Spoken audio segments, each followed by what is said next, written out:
চুয়াডাঙ্গা কুড়ুলগাছিতে অবৈধভাবে সরকারি সার গুদামে সংরক্ষণের দায়ে ভ্রাম্যমাণ আদালতে মোশাররফকে 30,000 টাকা জরিমানা। দামুর হুদা চুয়াডাঙ্গা। মোসাম্মদ জামেনা খাতুন, চুয়াডাঙ্গায় সদর উপজেলা প্রতিনিধি। বিস্তারিত ভিডিও চিত্রে দেখুন। সাথে থাকছি আমি তাবাসসুম। এগুলোতে প্রণোদনার সার ছিল বলে জানা যায়। তখন আমি কৃষি অফিসার মহোদয়ের সাথে যোগাযোগ করি, কৃষি অফিসার মহোদয়ও জিনিসটা পজিটিভলি জানায়। পরে আমি এখানে আসার পরে আমি এখানে কয়েকটা বস্তা সার পেয়েছি।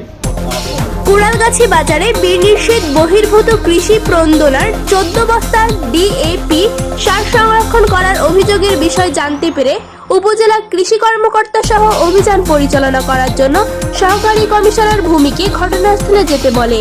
অভিযানে অভিযোগের সত্যতা পাওয়া যায়। সার ব্যবস্থাপনা আইন 2006-এর 12(1) ধারায় মোশাররফ হোসেন নামে একজনকে 30,000 টাকা অর্থদণ্ড প্রদান করে আদায় করা হয়।